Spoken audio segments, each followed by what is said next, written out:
Hi guys! Hello, Scorpio! Welcome dito sa aking channel. Kapalaran 888. Welcome.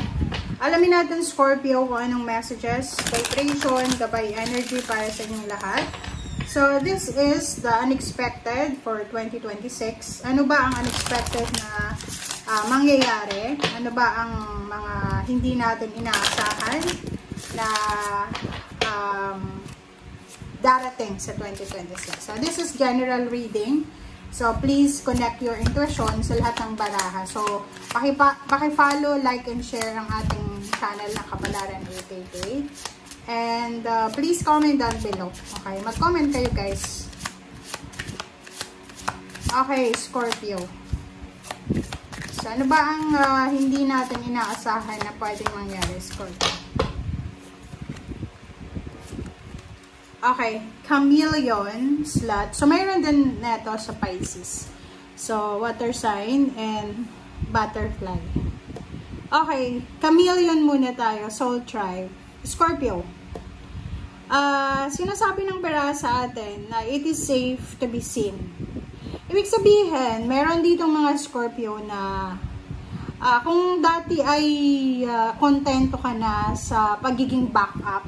Diba? May ganun tayo eh. Sa pamilya, parang may mga times na gusto lang natin na tahimik yung buhay.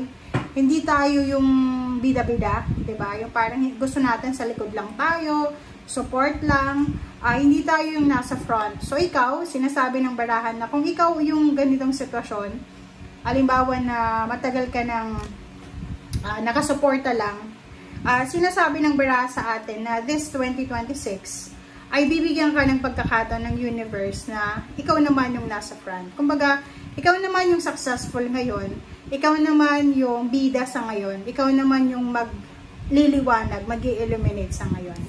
Okay? So, let's check. Ay, next card natin is Lot. This is digital detox. So, water sign, Pisces, Scorpio, and Cancer. So, especially ikaw, Scorpio and Pisces. Pareho yung message nyo na this year of 2026, kung sobra-sobra kang addict sa, may addiction ka sa social media, sa mga digital, or sa mga new technology na gamit, parang ganon. At yung 2026 na to ay kinakailangan mong mag-lessen ng, yung parang bawasan mo kung ano, ang oras or ilang oras kang nag-i-internet, nag-cellphone, or yung palagi kang updated sa media, parang ganun. So, this year, 2026, as much as possible, you need to reset, you need to recalibrate and recharge yourself, physical body, and matulog, kumain ng tama, huwag masyadong magpapaniwala sa mga social media platform na kung ano-ano, kasi dami ng fake news ngayon eh. Okay, so butterfly is emerging. Take the leap of faith. So, sinasabi ng bara sa atin na mayroon dito na mga yon. Resonated siya dito sa chameleon. Lalo na yung mga Scorpio na kontento ka na, masaya ka na nasa likod ka lang, masaya ka na support ka lang, masaya ka na hindi ka bida.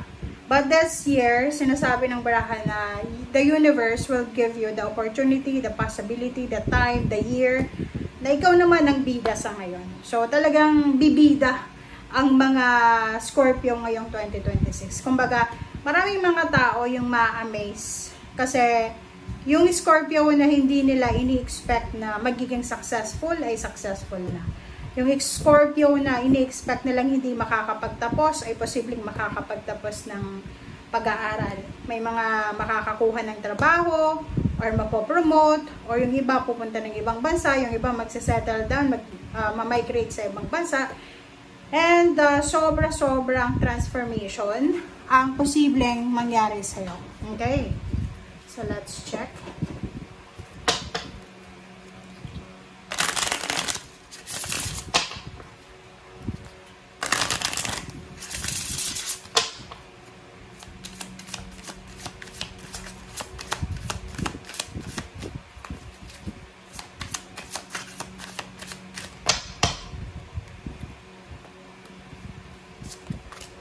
Okay. Surrender and release. Alright, so since this is unexpected, the universe, okay, ang dami naman na ito. Okay, since this is unexpected, parang sinasabi sa'yo ng universe na bibigyan ka ng pagkakataon ngayon na halimbawa may mga gusto kang mangyari, kailangan mong i-surrender siya. Kumbaga, kung dati ay talagang pinipilit natin mga bagay-bagay, sitwasyon na hindi na pwede. But now, nakikita ko sa'yo dito na unang-una, lalo na sa emotion, sinasabi ng barahan na magfo-focus ka sa sarili mo, magfo-focus ka sa kung ano yung mas importante sa ngayon. In soulmate, sinasabi ng barahan sa atin dito, Scorpio, na unexpected, possible na makatagpo ka ng isang tao na mag-o-offer sa'yo ng trabaho, mag-o-offer sa'yo ng love life, pwedeng merong mga reconciliation, may mga kaaway ba kayo or kano pa man, or this one, surrender and release. This is hope star card. So sinasabi ng bara sa'yo na wala ka na doon sa sitwasyon na palagi kang like for example, palagi kang nagmamadali. So this year of 2026, hahayaan mo na lang. Halimbawa, gusto mong mag-asawa, makasal, gusto mong makapunta ng ibang bansa, or ano man tong gusto mo, this year of 2026, hindi ka na yung tulad ng dati na talagang aggressive and impulsive. Hahayaan mo na lang, ilalat go mo na lang. Okay.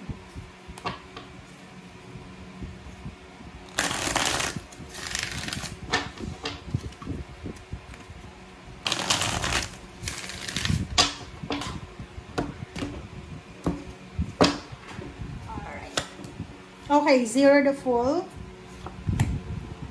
the Magician. Oh, diba? So, unexpected siya, Scorpio. So, dito sa 4 cards na yan, last 4 cards, kung makikita mo, Scorpio,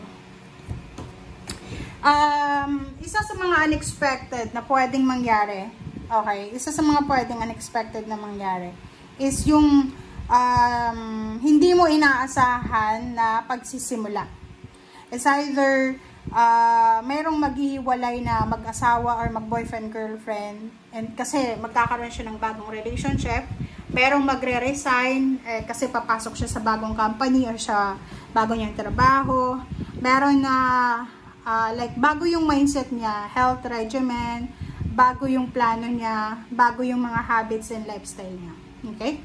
So yun yung pwedeng unexpected na pagpasok pa lang ng January 1 or December 31, bigla kang makakaisip na ayoko na yung ganito gusto ko na ng bago. So your leap of faith siya. So sinasabi, dalawa siya, diba? Butterfly and Zero the Fool, na talagang maraming magbabago. Kahit ikaw, maninibago ka sa sarili mo. Kahit ikaw, iisipin mo, bakit kaya ganito yung pakiramdam ko? Bakit kaya gusto kong magbago? Gusto kong ganito. Okay. If you are looking for a relationship, okay, nakikita ko sa'yo dito na may mag-o-offer sa'yo ng love life. And at the same time, mag-o-offer din sa'yo ng pera, trabaho. So, it's either sa loob ng company, habang nag-a-apply ka, doon mo matatagpuan yung soulmate mo, or yung mag-offer sa'yo ng kung ano pa man. And two of this, nakikita ko sa'yo na isa sa mga unexpected na situation or happenings is yung balancing pera. Pwedeng magkakaroon ka ng financial balance na yun yung rason kung bakit ka magiging sobrang masaya. And yung Camillo na yan, tsaka itong Zero the Fool na Take the Leap of Faith na Butterfly, iisa lang yung mensahe nila na parang sinasabi sa Scorpio na oras na para ipakita mo sa mundo kung sino ka. Oras na para gawin kung ano yung nararapat na gawin para sa'yo. Hindi ka na dapat, yung parang kailangan mong lawakan or kailangan mong taasan yung pangarap mo sa buhay. Kumbaga, yung dati na Scorpio na simple lang, ngayong 2026 ay talagang na siya, ready na siya mag-leap of faith, ready na siyang mag-take ng risk. ready siya sa pagsisimula. Okay? So, thank you guys for watching and see you again. Bye!